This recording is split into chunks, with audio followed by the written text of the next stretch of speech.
Why did the Romans destroy Jerusalem? This is the brutal story behind the Jewish diaspora. Picture this, the year is 70 CE. The most magnificent temple in the ancient world is burning. Gold melts and runs down stone walls like tears. 1 million people are dead or dying. Roman soldiers are systematically erasing an entire city from existence. But here's what they don't tell you in history class: this wasn't just another Roman conquest. This was revenge, personal, calculated, and absolutely devastating. And the twist: the Jews almost won. Let me take you back 4 years earlier to 66 CE. The Roman Empire is at its peak, unstoppable, undefeated, ruling from Britain to Babylon. But in a small province called Judea, something impossible happens. A ragtag group of Jewish rebels doesn't just resist Rome, they humiliate it. They wipe out an entire Roman legion. The 12th Legion Fulminata, battle-hardened veterans who'd conquered nations, are completely destroyed by farmers, priests, and merchants. Rome has never been so insulted, and empires don't forgive insults. To understand why Jerusalem burned, we need to understand what Jerusalem was. Imagine walking through its gates in 66 CE. You're hit immediately by the smell: incense from the temple, roasting meat from sacrifices, unwashed bodies packed into tight streets, and the metallic tang of the massive bronze water basins. The noise is overwhelming. Pilgrims from across the known world speak in dozens of languages: Aramaic, Hebrew, Greek, Latin, Egyptian dialects. Street vendors shout over each other. Ram's horns blast from the Temple Mount. And towering above everything, literally the reason this city exists, is the Second Temple. If you think you can imagine its grandeur, think bigger. Herod the Great had rebuilt it into something that made visiting Romans gasp. The historian Josephus, who witnessed it firsthand, said that from a distance it looked like a mountain covered in snow because of its brilliant white stone and gold plating. When the sun hit it at dawn, he wrote, you had to look away or be blinded. The gold alone, tons of it covering the facade, would be worth billions today. But here's the twist nobody expects. Most Jews didn't want this rebellion. The majority of Jerusalem's population, the religious leaders, the wealthy merchant class, they all knew fighting Rome was suicide. So who started this war? A few extremist groups. Zealots who believed God would literally intervene if they just had enough faith. Sychara assassins who killed collaborators in broad daylight with curved daggers hidden in their cloaks. And what's truly tragic: they killed more Jews than Romans in the beginning, murdering anyone they considered a traitor or a coward for not joining the fight. Let's understand the powder keg. Judea in the 60s CE was a pressure cooker about to explode. Rome didn't directly govern it. They used local procurators, basically regional managers with military power. And these procurators were often catastrophically corrupt and incompetent. They stole from the temple treasury. They provocatively marched Roman standards with images of the emperor into Jerusalem, knowing it violated Jewish law against graven images. They crucified people for minor offenses, sometimes dozens in a day. The procurator in 66 CE was a man named Gessius Florus, and ancient sources describe him as possibly the worst Roman official ever appointed anywhere. He openly robbed the population. When Jews protested, he let his soldiers sack parts of Jerusalem and crucified Jewish citizens who were also Roman citizens, a serious legal violation. He wasn't trying to keep the peace. He seemed to be actively trying to provoke a rebellion, possibly to mask his own theft and corruption. And here's the twist: it worked, but not how Florus expected. When violence broke out, the Jewish rebels quickly gained the upper hand in Jerusalem. The Roman garrison was overwhelmed and massacred. Moderate Jewish leaders tried desperately to restore order and apologize to Rome, but the radicals had momentum. They captured the fortress of Masada and its weapons stockpiles. They seized control of Jerusalem completely. And then came their shocking military victory. The governor of Syria, Cestius Gallus, marched south with the 12th Legion, about 6,000 professional soldiers plus auxiliaries, maybe 12,000 men total. These weren't conscripts. These were career soldiers who trained their entire lives for war. They expected to crush the rebellion in weeks. Instead, the Jews used brilliant guerrilla tactics. They knew the terrain. They attacked the Romans in the narrow passes of Beit Horon, the same place where Judah Maccabeus had defeated a Greek army centuries before. The Roman formation broke. Panic spread. In one of Rome's most humiliating defeats, Cestius Gallus ordered a full retreat, abandoning the legion's eagle standard, their most sacred military symbol. The Jews captured Roman siege equipment, weapons, and armor. More importantly, they captured something else, hope. Maybe God really would grant them victory. Maybe Rome could be beaten. But here's what sealed Jerusalem's fate. This victory guaranteed its destruction. Rome couldn't let this stand. Not for strategic reasons. Judea was small and relatively unimportant economically. For pride. For the message it would send to every other province. If Jews could defeat a Roman legion and get away with it, the entire empire might unravel. The rebellion had to be crushed so thoroughly that no one would ever try it again. Emperor Nero assigned his best general to the task. Vespasian, a grizzled military veteran who'd conquered Britain. Vespasian brought overwhelming force, 3 full legions, the 5th Macedonica, 10th Fretensis, and 15th Apollinaris, plus auxiliary units, about 60,000 trained soldiers. His son Titus commanded one of the legions. This wasn't just a punitive expedition. This was a campaign of annihilation. But Vespasian was smart. He didn't march straight to Jerusalem. Instead, he systematically conquered every other Jewish stronghold first. Town by town, fortress by fortress, he cut off Jerusalem's support and supplies. The campaign took over 2 years, and during that time, something remarkable happened inside Jerusalem, something that guaranteed Rome's victory before the siege even began. The Jews started killing each other. 3 rival factions emerged, each claiming to defend Jerusalem, each viewing the others as traitors. John of Gischala controlled the temple itself with his fighters. Simon Bar Giora held the upper city with another large faction.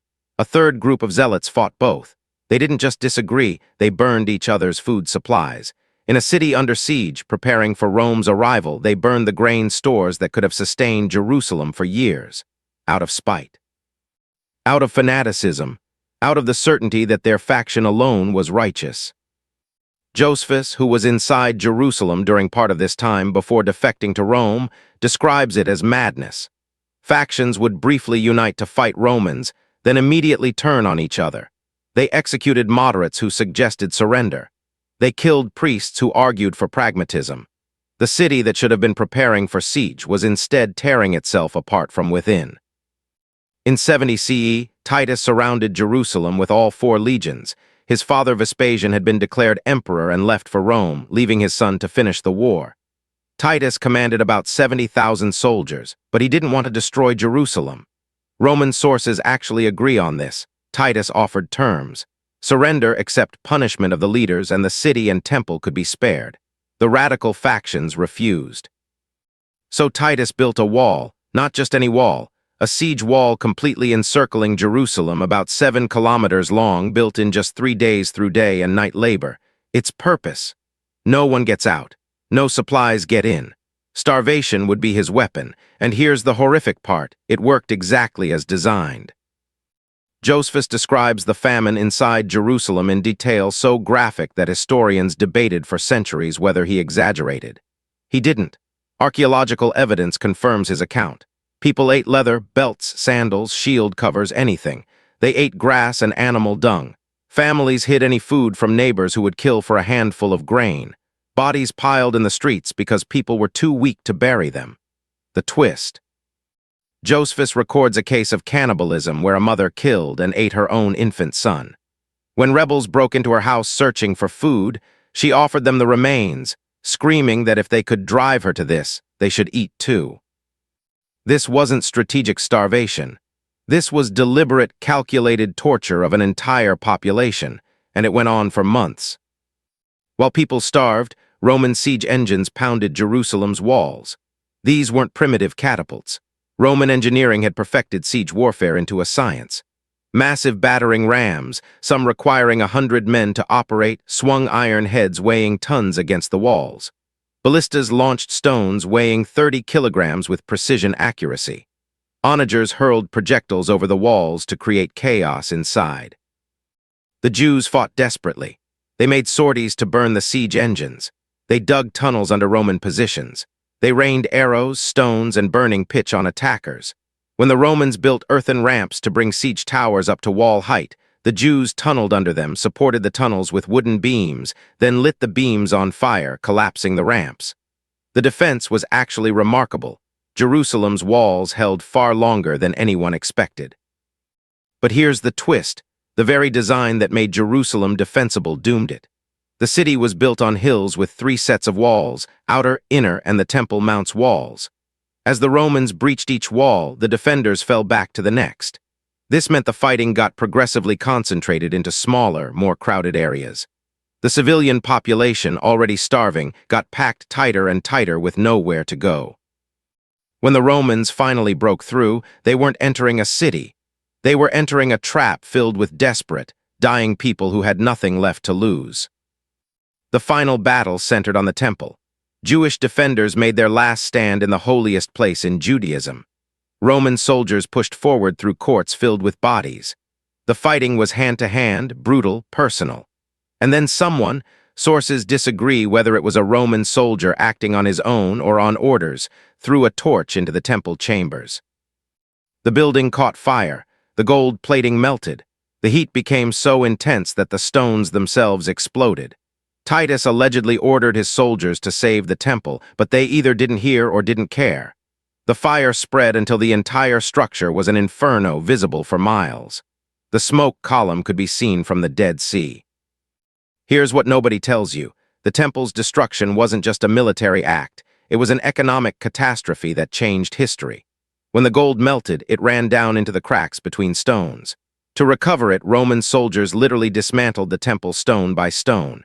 Jesus' supposed prophecy that not one stone would be left standing on another. It came true, but not through divine intervention, through human greed. Soldiers pried apart every block looking for gold. The temple wasn't just destroyed. It was quarried, picked clean, and scattered. And this is where the Jewish diaspora truly begins. Not as a voluntary migration or gradual drift, but as a catastrophic, violent explosion that scattered survivors to every corner of the known world. What happened next was systematic slaughter. Roman soldiers who'd been fighting for months, who'd watched comrades die, who were angry and eager for plunder, went through Jerusalem like a tide. Ancient historians struggle to convey the scale. Josephus claims over 1 million people died. Modern historians think that's inflated, but they agree the death toll was staggering, likely hundreds of thousands. Streets ran with blood literally, not metaphorically. The stones were slippery with it. Everyone was a target. Old men, women, children, it didn't matter. If you looked like you might have hidden valuables, you were tortured. If you resisted, you were killed on the spot. If you surrendered, you might be enslaved or executed anyway, depending on a soldier's mood. The city that had been one of the ancient world's most magnificent centers of culture, religion, and learning was turned into an abattoir. But here's the twist that really shaped history. Not everyone died. Titus deliberately let some survive because dead slaves don't generate revenue. About 97,000 Jews were taken prisoner, according to Josephus. The strong ones became slaves. Sold at markets across the empire, their price so cheap because of oversupply that Josephus says it fulfilled the prophecy in Deuteronomy that Jews would be sold as slaves, but no one will buy you because they were worth so little. The others, entertainment. Thousands of Jewish prisoners were forced to fight as gladiators in games Titus organized across the region. At Caesarea Maritima at Beirut, in city after city, Jewish prisoners killed each other or were killed by animals while Roman crowds cheered. One celebration allegedly lasted for months. This wasn't just conquest. This was humiliation as public spectacle. The treasures of the temple were hauled back to Rome. The golden menorah, the silver trumpets, the table of showbread. These sacred objects became props in Titus's triumph parade through Rome's streets. We know exactly what this looked like because the Arch of Titus still stands in Rome today, with detailed relief carvings showing Roman soldiers carrying the menorah and other temple treasures. For Jews, these carvings documented their greatest catastrophe. For Romans, they were trophies celebrating an impressive military victory. The money from selling the temple treasures and Jewish slaves helped fund one of Rome's most famous buildings, the Colosseum. That's right, the iconic symbol of Roman civilization was built partly with wealth stolen from the temple in Jerusalem. The connection isn't theoretical. Inscriptions and historical records make it explicit. Every time tourists visit the Colosseum today, they're looking at a building built on Jewish suffering. Here's a twist that changes everything. This still wasn't the end. You'd think after destroying Jerusalem, massacring the population, enslaving the survivors, and burning the temple, Rome would be satisfied. But 3 years later, in 73 CE, Roman soldiers marched to a fortress in the desert called Masada. About 1,000 Jewish rebels and their families had taken refuge there. They'd held out for years on this isolated plateau, using the supplies the rebels had captured at the war's beginning. The Romans built a massive siege ramp. You can still see it today, one of the best preserved Roman siege works in existence. When they were about to break through, the Jewish defenders made a decision. Rather than be captured, enslaved, or killed by Romans, they chose to die on their own terms. According to Josephus, they drew lots to determine who would kill the others, then the last man standing killed himself. When Roman soldiers entered Masada, they found only corpses and silence. So where did the survivors go? Everywhere. This is where the Jewish diaspora as we know it truly takes shape. There had been Jewish communities outside Judea before. Alexandria in Egypt had a huge Jewish population, and there were Jewish quarters in Rome, Antioch, and other major cities. But 70 CE changed everything. It transformed voluntary migration into desperate flight. Jewish refugees fled to Syria, to Egypt, to North Africa, to the edges of the empire and beyond. They carried with them their religion, their identity, and their trauma. But here's what's remarkable. They also carried their books. Despite everything, despite the absolute destruction, the texts survived. Torah scrolls, rabbinical teachings, oral traditions. These were preserved and became the foundation for Judaism's continuation without a temple, without a homeland, without political power. The twist, this catastrophe might have saved Judaism. Let me explain. Before the temple's destruction, Judaism was intensely centered on ritual sacrifice at the temple in Jerusalem. That was how you worshipped. You brought animals, priests sacrificed them, specific rituals had to be performed at specific locations. It was geographically bound and priestly in nature. When the temple burned, this entire system became impossible. Judaism should have died. Instead, it transformed. Rabbis who'd been teachers became the new religious authority. Synagogues that had been secondary became the center of Jewish life.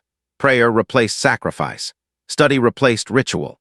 Jews couldn't go to the temple anymore, but they could read, discuss, and debate sacred texts anywhere in the world. The Pharisees' interpretation of Judaism, focused on law, learning, and personal piety, became normative because it was portable. It could exist in Rome, Alexandria, Babylon, or anywhere else. The destruction forced an adaptation that actually made Judaism more resilient. But the trauma left a permanent mark. The memory of the temple's destruction became embedded in Jewish religious life. Tisha B'Av, the 9th day of the Hebrew month of Av, commemorates it every year, a day of fasting and mourning that's still observed by religious Jews today, nearly 2,000 years later.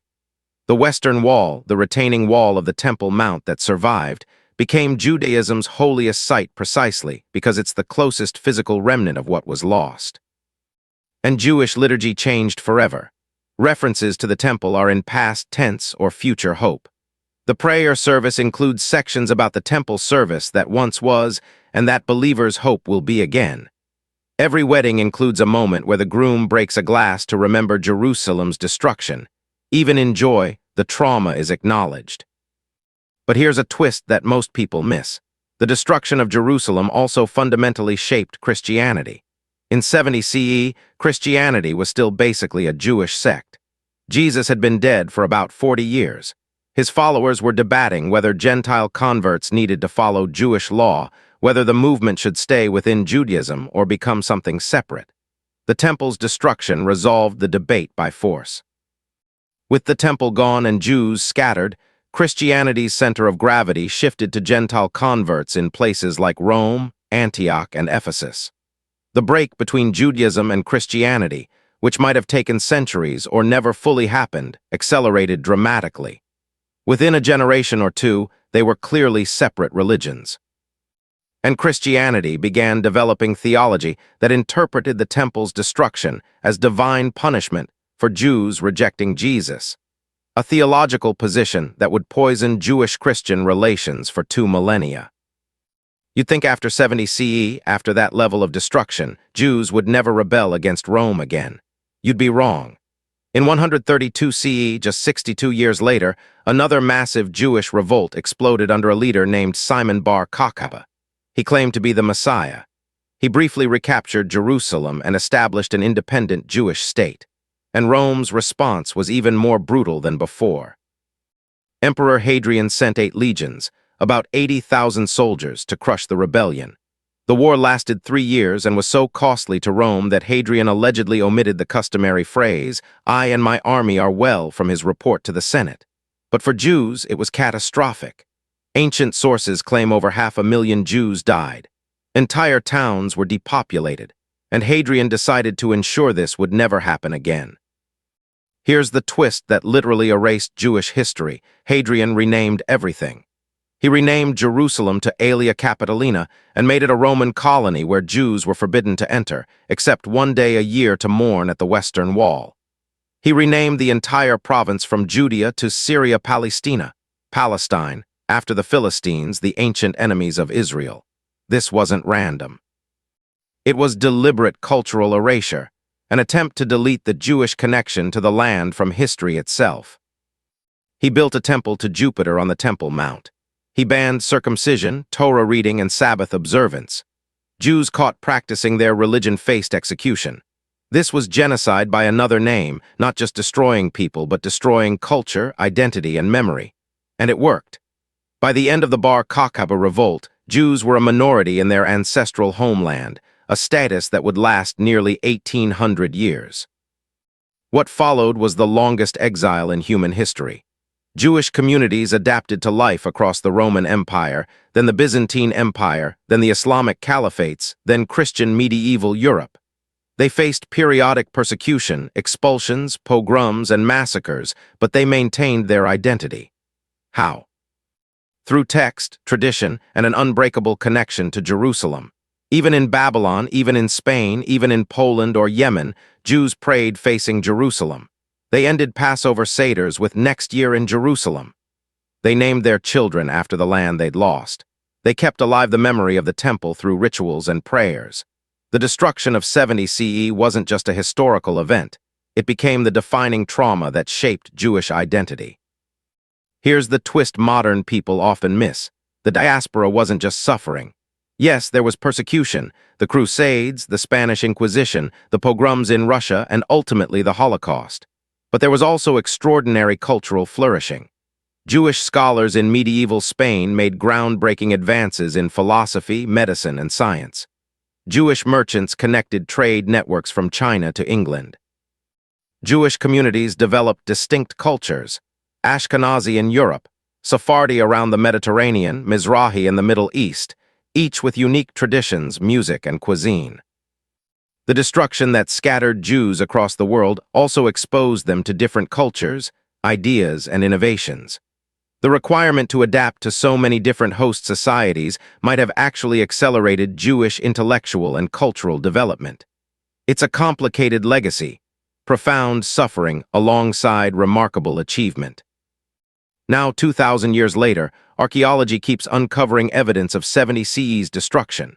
Excavations in Jerusalem's Jewish quarter have found houses burned that day, with ash layers and collapsed roofs exactly matching Josephus's descriptions.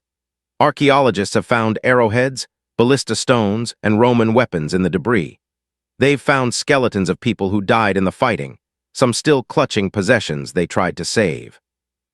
In one house, they found a menorah carved into plaster, one of the earliest depictions of this symbol that would become so central to Jewish identity. The family who lived there didn't survive to see their menorah become a symbol of Jewish continuity.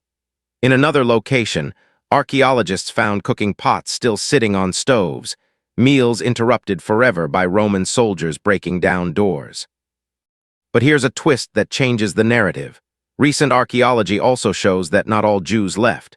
Despite the destruction, despite the massacres, despite the bans, a Jewish presence persisted in the land. It was small, often marginalized, sometimes secret but continuous. In Galilee especially, Jewish communities maintained themselves through the Byzantine and early Islamic periods. The Talmud was edited in both Babylon and in the land of Israel. The Jewish connection to the land wasn't just memory. There was an unbroken physical presence, however tenuous. This matters because it complicates the simple narrative of exile and return. The story isn't Jews were expelled and came back 19 centuries later. It's more complex. Jews were scattered, but a remnant remained, and over time, waves of return added to the communities that never fully left. Let's talk about what this meant for Rome. The Jewish War was actually a turning point in Roman imperial history. Vespasian and Titus's victory gave them the prestige to establish a new dynasty, the Flavian dynasty. The Colosseum, officially the Flavian Amphitheater, was their monument to this victory. The Arch of Titus celebrated it. For Romans, this was a great triumph. But long-term, it was a strategic mistake. Rome gained nothing economically significant. Judea was still a problematic province that required heavy garrisoning, and Rome had created something dangerous, a population scattered across the empire that had reason to hate Roman authority. Jewish communities in Egypt, Cyprus, and Cyrenaica would rebel in the Kitos War 50 years later, causing massive destruction and loss of life on all sides. Here's what Rome didn't anticipate. They'd created a martyr narrative that would outlive their empire. The Roman Empire fell. Latin became a dead language. The gods Romans worshipped are forgotten except by historians. But the story of Jerusalem's destruction survived because Jews kept telling it generation after generation. The empire that seemed eternal is dust. The people they tried to erase still exist. There's a profound historical irony there. And in a strange way, Rome's brutality preserved Judaism in amber. Because the destruction was so total, because the memory was so painful, Jews held even tighter to their identity and traditions. The attempt to destroy Judaism might have actually strengthened Jewish determination to survive. We need to talk about Josephus Flavius, because almost everything we know about the siege comes from him, and he's history's most controversial witness.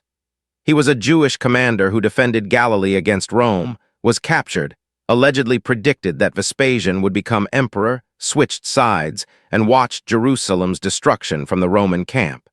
Then he wrote detailed histories of the war. Is he reliable? Partially. He exaggerates numbers. His claim of 1.1 million dead in Jerusalem is mathematically impossible for the city's size. He might inflate Roman victories to please his patrons. But archaeological evidence consistently confirms his descriptions of specific events, locations, and siege tactics. He's biased, yes, but he's also an eyewitness to one of history's greatest catastrophes. His work, for all its problems, is invaluable. Here's the twist about Josephus. Jews hated him for 2,000 years as the ultimate traitor. His works survived only because Christians preserved them. They were interested because Josephus mentioned Jesus and John the Baptist. Jewish communities didn't copy his books. But in the modern era, scholars realized Josephus is our best source for understanding Second Temple Judaism, the historical Jesus's context, and the war itself. So the traitor's testimony became essential to reclaiming Jewish history.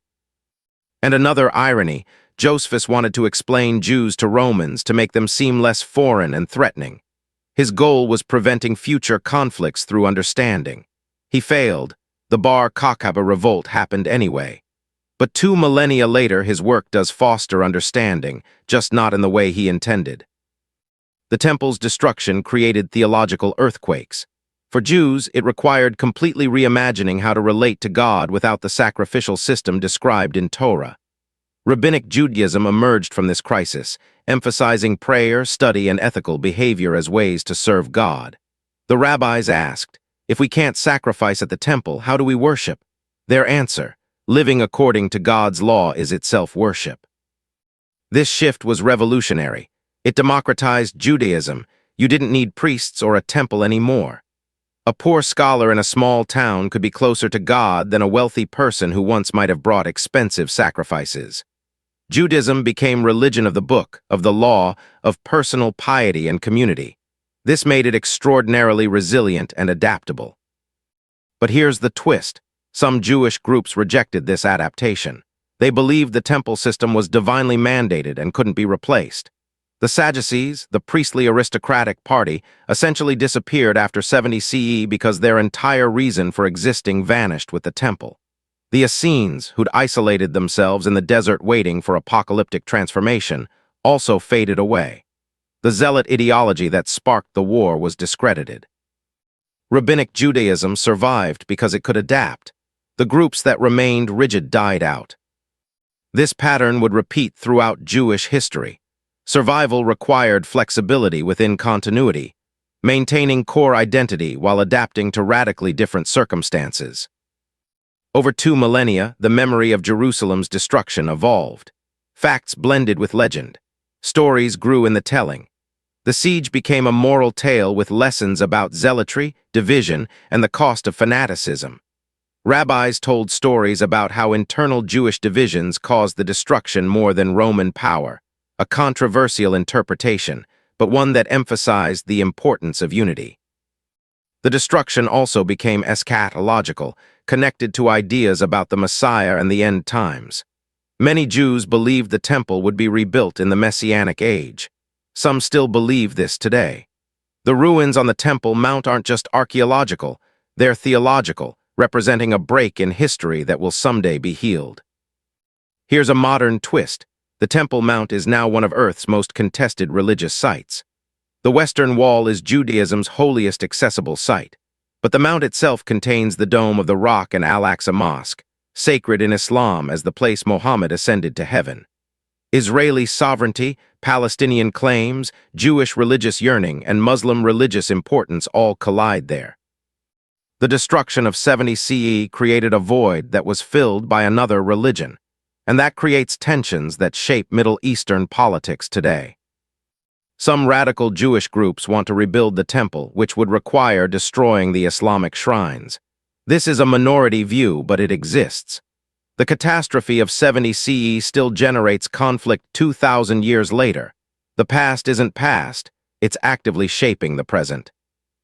The destruction of Jerusalem influenced art, literature, and culture for 2 millennia. Medieval Christian art depicted it as divine punishment. Jewish poetry lamented it as national tragedy. The image of the destroyed temple became a symbol of loss, exile, and hope for redemption. Painters from the Renaissance onward portrayed the siege and destruction, each bringing their era's perspectives to the ancient event. In modern times, it's been the subject of novels, films, and scholarship. The Dead Sea Scrolls, discovered in the 1940s and likely hidden during the rebellion's early stages, gave us direct connection to the world that was destroyed. Reading texts written by people who didn't know the catastrophe was coming is haunting, like reading the diary of someone about to die. Here's a twist about those Dead Sea Scrolls. They show that ancient Judaism was far more diverse than anyone realized. There wasn't one Judaism in the Second Temple period. There were multiple Judaisms, different sects with different beliefs, practices, and texts. The destruction of 70 CE didn't just kill people, it killed religious diversity. Only the versions that could adapt to life without the temple survived.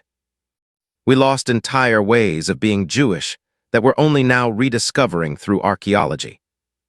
This means the Judaism that survived, Rabbinic Judaism, isn't the only form that existed. It's the form that evolution selected for in the harsh environment of exile and persecution. We can only wonder what was lost when those other versions died out. Fast forward to the 20th century. After nearly 2 millennia, the Zionist movement sought to end the exile by establishing a Jewish state. In 1948, Israel was founded. The diaspora that began in 70 CE started partially to reverse. For the first time since Hadrian banned Jews from Jerusalem, a Jewish government controlled the city, West Jerusalem in 1948, then all of it after 1967. When Israeli soldiers reached the Western Wall in June 1967 during the Six-Day War, hardened military men reportedly wept. The chief rabbi blew a shofar, just as priests had done at the temple.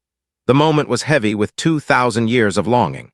For many Jews, this felt like the beginning of the end of the exile that started in 70 CE. But here's the complex twist. The diaspora didn't end. Most Jews still live outside Israel in the United States, Europe, Russia, Latin America, elsewhere, and many have no intention of returning.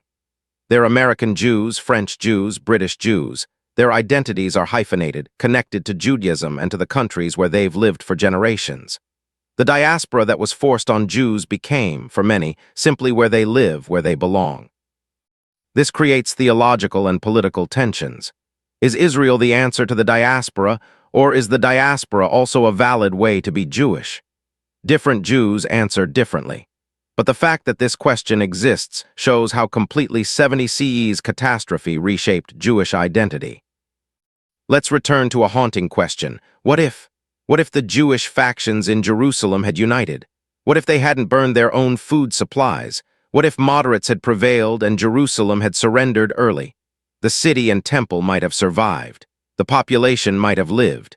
The diaspora might not have happened, at least not in the devastating form it took. This counterfactual haunts Jewish historical memory. The rabbis who lived through the destruction emphasized in their teachings that baseless hatred between Jews, sinat chinam, caused the temple's fall. This became a core lesson. Internal division is more dangerous than external enemies. Unity isn't just nice, it's survival. But here's the twist in that lesson. The unity the rabbis called for wasn't uniformity. Post-70 CE Judaism maintained fierce intellectual debate. Talmudic Judaism is essentially an ongoing argument spanning centuries. The Talmud preserves minority opinions even when majority ruled against them. The lesson wasn't everyone must agree. It was we can disagree without destroying each other. The factions in Jerusalem didn't just disagree, they killed each other. That was the unforgivable sin. This becomes relevant today when Jewish communities debate Israel, religious practice, political questions. The memory of 70 CE whispers, debate fiercely, but don't burn the grain supplies. Don't destroy the foundation while fighting over the details. Are there parallels to other historical catastrophes? Tragically, yes. The destruction of Jerusalem follows patterns seen in other sieges. Carthage destroyed by Rome, Constantinople sacked by Crusaders, Nanking devastated by Japanese forces. The combination of military brutality, civilian suffering, and long-term cultural trauma repeats throughout history. Humans seem to periodically forget that destroying a city means destroying actual people, families, and children. But Jerusalem's destruction is distinctive in how completely it's remembered. Most ancient catastrophes are known only to historians. But Jews remembered this one, kept it alive, made it part of their identity. This created historical continuity across 2 millennia. The same people, telling the same story, keeping the same wound open even as it shaped them. Here's a twist about memory. Is remembering trauma for 2,000 years healthy? Psychology would suggest no, that at some point healing requires letting go. But historically, this memory served a purpose. It kept Jewish identity intact when every external force was trying to destroy it. It maintained connection to the land across vast distances and time. It turned victimhood into resilience. But it also created what some call a trauma identity, defining yourself by what was done to you. This is the double-edged nature of historical memory. It preserves identity but can also trap people in past pain. Modern Jews debate this. Should we still mourn the temple's destruction or focus on building the future? Different communities answer differently. Visit the Western Wall today and you'll see the living legacy of 70 CE. It's not an archaeological site, it's a functioning holy place. People pray there constantly. They stick written prayers into the cracks between stones, believing God hears them at this remnant of the temple. Bar and bat mitzvah celebrations happen there. Soldiers are sworn in there. It's simultaneously ancient and modern, a place where 2,000 years collapse into the present moment. But it's also complicated. The wall has a men's section and a women's section, and fights erupt over who can pray there and how. It sits at the edge of a neighborhood cleared of Palestinian residents after 1967. The holiness and politics can't be separated. They're entangled, just as past and present are entangled. Here's the ultimate twist. The catastrophe that was supposed to end Judaism might have saved it. If the temple had survived, Judaism might have remained geographically bound, dependent on pilgrimage and sacrifice, unable to adapt to the modern world. The destruction forced innovation, prayer instead of sacrifice, study instead of ritual, portable practices instead of location-bound worship. This made Judaism almost uniquely suited to survive as a minority religion across diverse cultures. The worst thing that ever happened to Jews in the ancient world might be why Judaism still exists. That doesn't justify the suffering. Nothing justifies watching 1 million people die. But it reveals history's strange ironies. Catastrophe can forge resilience. Destruction can force adaptation. Exile can spread ideas. The people Rome tried to erase outlived the empire that tried to erase them. So why did the Romans destroy Jerusalem? The simple answer: to crush a rebellion and prevent future uprisings through overwhelming brutality. The complex answer: because empire requires submission, because pride matters more than proportion, because violence escalates when both sides believe God is on their side, and because sometimes civilizations make catastrophic choices that echo through millennia. The destruction of Jerusalem in 70 CE wasn't just a battle.